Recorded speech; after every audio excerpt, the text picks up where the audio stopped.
Hey guys, Joshua Peterson here with Peterson Electric. Wanted to talk to you today about some sump pumps that are going into a basement that are having some issues. The house, I'm assuming, is about 25 years old. It's got some settling issues going on, so they're bringing in a basement system company that'll come in and basically install. Let me show you right here. So they're going to install what they call triple safe pump system, which is going to be a sump pump in the bottom pit here, and then they're going to have a battery backup system. So the triple safe pump needs to have a 3rd horsepower motor, and therefore that's going to be 20 amp circuit, 120 volt GFCI. Then the battery backup system is a 15 amp circuit, and it only runs about 3 to 5 amps, and that's on its separate circuit itself right here. And then basically what we decided to do was, instead of running down 3 circuits, because they have another circuit over here that I'll show you. Go ahead and come with me now. They're going to get drilled right here in the cement, another circle, putting in a sleeve, and then a sump pump here to pump out and executing the extra water.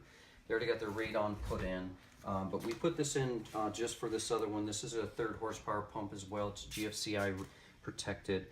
Anytime you're on a cement wall here without wood-bearing studs in residential, you do have to basically protect with a piece of scheduled PVC coming down less than 8 foot, okay?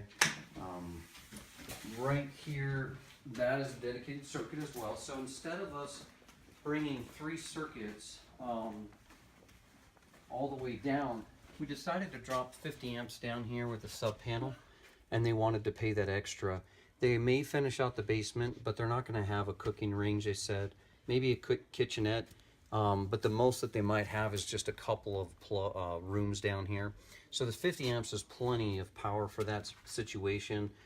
They don't need baseboard heating because they already have a furnace right here, of course.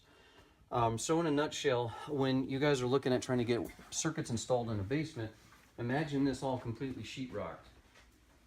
There is no way for us just to drill without us drilling both sides of the studs in order to pull wire through them, because you can see how easy it is to nick wires here. There's ducting here, there's a gas line here, there's a cold air return here, and there's plumbing pipe.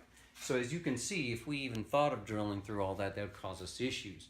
Sometimes the best thing to do is to find a soffit or a channel that we can cut out for the drywall and sleeve it through, and then go, of course, parallel with the studs. But in this situation, as you can see, even right here, though, they've got fire blocker. So even if you're trying to fish it parallel with these 2x8s or 2x10s, you would still have an issue going through and hitting that with your fish tape. So I always try to explain to people, when we're trying to cut in for a basement or something, it's good to get all this taken care of before you guys decide to drywall. So again, this 50 amp was plenty of power right here, and we're just going to get this 100% ready for them, and so tomorrow they'll be installing the rest of the pumps. Alright guys, we do small jobs like that all the time. Thanks, we'll see you next week.